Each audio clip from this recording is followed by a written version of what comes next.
What's up, guys? Hybrid Mongoose here. In today's video, we are going to talk about the Dreamcast has turned 25 years old. Let's get right into it.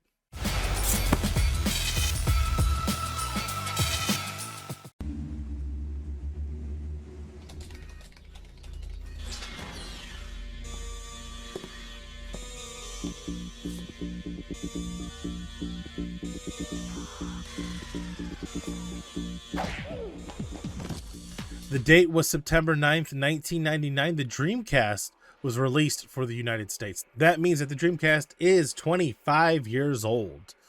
And if that doesn't make your back hurt, I don't know what will, because I was there. I was there when the console was released. So, unfortunately, we had a local gaming shop called the Play Source, actually. And I think they were around for a long time. That was our go-to mom and pop video game store, and they had kiosks set up. So when the Dreamcast was released, we knew what the Dreamcast was. We actually were playing Power Stone and all these other awesome games, and a lot of the games that were released for the Dreamcast were the definitive way to play these games, even if they were released on the PlayStation 2 or other consoles. Now, despite its initial success in America, it was discontinued by 2001. So it was only around for a couple years. And I know I've mentioned it before that the Dreamcast was ahead of its time, but it really was. It actually had, motion controls. They had the fishing pole where you could do motion controls. They had a mic that you could talk to that Seaman character. That absolutely odd game. I actually have the mic, and I actually want to play through that game again. I remember playing it and being like, this is the weirdest game ever. But it had motion controls, and we know that the Wii, the Nintendo Wii, was its main gimmick, was motion controls. So this was doing motion controls in 1999. That's so ahead of its time. And a lot of Sega's failures were just bad launches, bad decisions with not having enough games available when they launched it. They just couldn't get the launch of the actual consoles correct. They always picked the wrong time or did it early, way too early, when there was only one or two games. They wasted a lot of time during the console wars making the 32X and the Sega CD, which ended up ultimately failing. They competed with themselves even by releasing the Sega Saturn around the time that they were releasing the Sega CD and 32X.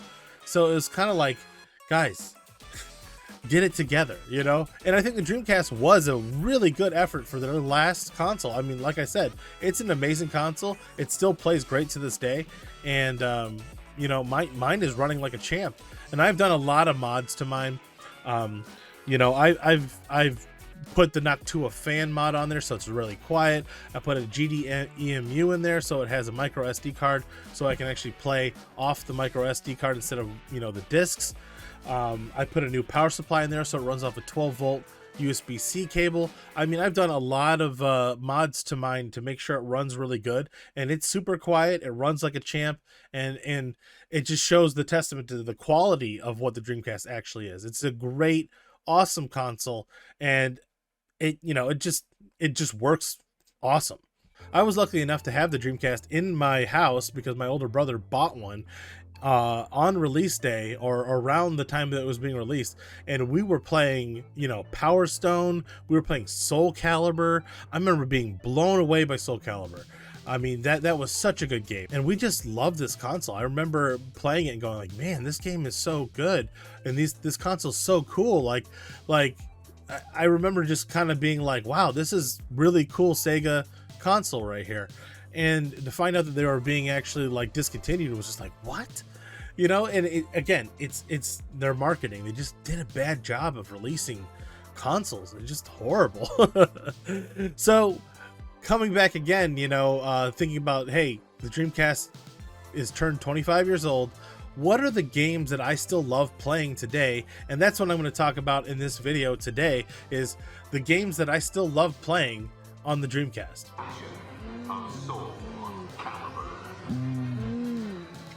Man, she's off the hook. Oh, perfect. Soul Calibur on Sega Dreamcast. It's thinking. first game I'm going to talk about that I played still to this day is Crazy Taxi. And if your Crazy Taxi doesn't go, yeah, do you even want to play it? I mean, it's you know, the punk rock, you know, Offspring song is so synonymous with Crazy Taxi. Like, I know they re-released it a while ago and they like took out a lot of the songs and stuff, so it's just like, that's not the Crazy Taxi I know. I need those yes, you know what I mean? And you know, I love this game. I remember seeing it in the actual arcade, and this Crazy Taxi is one of those games where you're like, man, what is this? I want to play this. And you're like, I need, like, it's one of those, it's like you buy the console for this game type of game, if you ask me. It's like one of those games that will make you want to buy the console. And I had a lot of fun with it. I've never been awesome at the game, you know. I've always played I always play the arcade mode, and I never do that great. I pick up like 4 people and then I lose, you know. So, but it's still one of those really fun, like, pick up and play arcade style games that don't take a lot of time. You got 10 minutes to kill, pop on some Crazy Taxi and have some fun.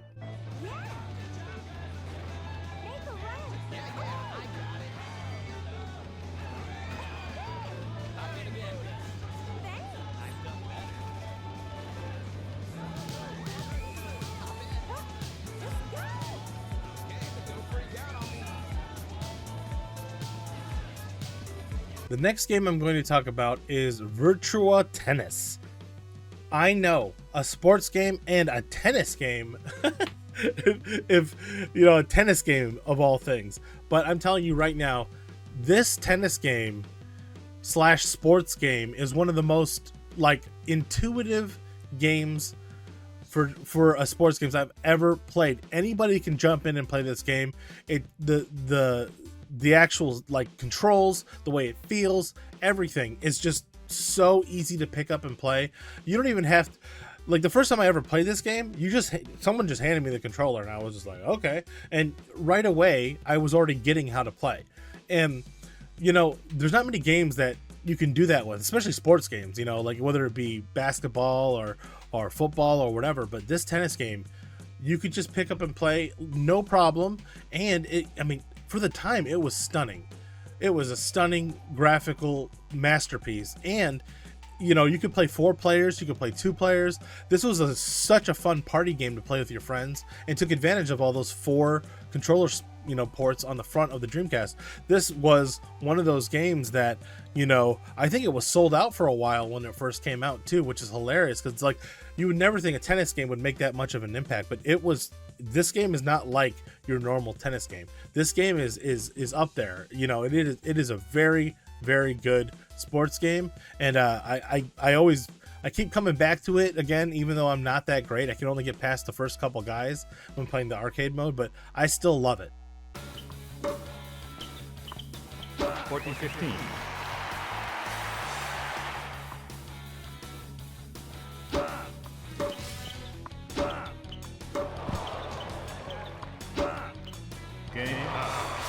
First game.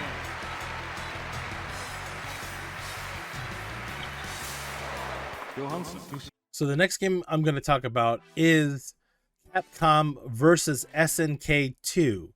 And this was released to other consoles, but it does not play great. This is the definitive way to play, is on the Dreamcast. And this was a culmination. If you were ever a kid that would love fighting games, and I love fighting games, and that's the one thing I do have to say, if you're not really into fighting games, you're probably not going to like the Dreamcast that much, because there are a lot of fighting games. And there's a lot of party games as well, but like, it's heavy on the fighting games. There's a ton of them, and I love it. But anyway, if you were, you know, this is a culmination of a bunch of games. If you played King of Fighters when you were growing up, you played Street Fighter, you played all these games, Capcom versus SNK just combined all that together. Amazing pixel art, 3D backgrounds. I mean, it was the definitive way to play that game on that console. Like I said, it was on the PlayStation 2 as well, but it does not play anywhere near as good as the Dreamcast. Dreamcast had that game locked in. It was like almost like a perfect arcade port of that game, and I love it's such a fun game to play, you know, when you're playing, you know, because you'll do the super moves with all the SNK characters, then you can switch it. And in terms of like the King of Fighter games and that type of versus game, for the time, it's one of those. It's up there with one of my favorite fighting games.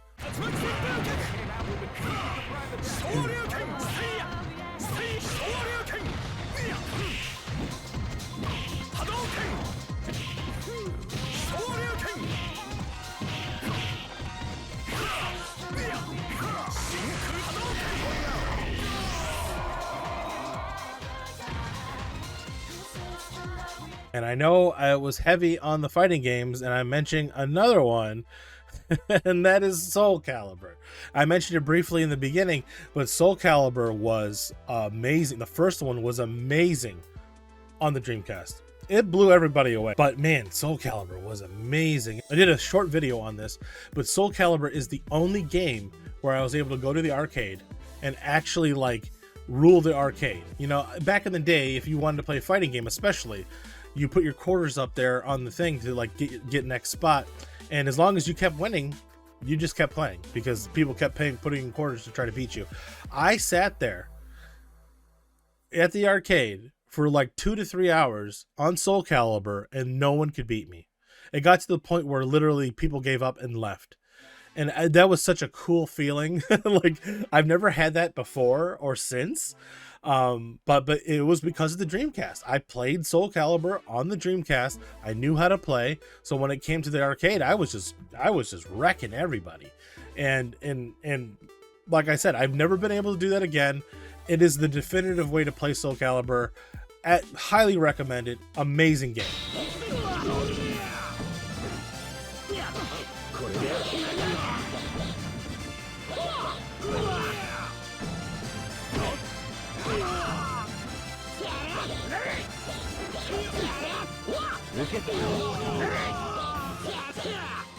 This victory strengthens the soul of you win. And last but not least, and this game is going crazy right now. The game I'm going to mention is very well known, and it is blowing up even to this day, and that is Marvel vs. Capcom 2.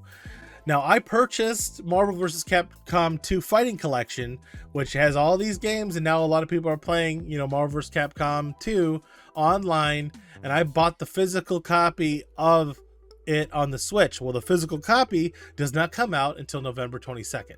So I am dying because I chose to go the physical route. I am dying not being able to play online right now because I want to play online so badly. But that leads me to, you know, Marvel vs. Capcom 2 on the Dreamcast is one of those games that would, like, all of your friends are jealous of. If they didn't have a Dreamcast and they were watching you play that, they were like, oh my god, this game is so good. And I will admit it has some cheap aspects to the game. There are some god tier level characters in that game that make the game unfair, but I love just picking random characters. The roster is gigantic. There's so many people to pick from. There's so many ways to play, and you know, I haven't gotten into the whole juggling thing, but I have beaten the game many times on the highest difficulty just for fun as a single player, you know. But when it comes time to actually, you know, when that game finally gets released as physical and I start to play it online, I definitely will cover it again. Like I said, I'm so sad I can't play it because I'm dying to play it online right now and seeing everybody play it. I've been watching like Justin Wong and other people, and I'm like, I cannot wait to play this game. It's killing me. But I would have to say it's probably my favorite fighting game on the actual Dreamcast.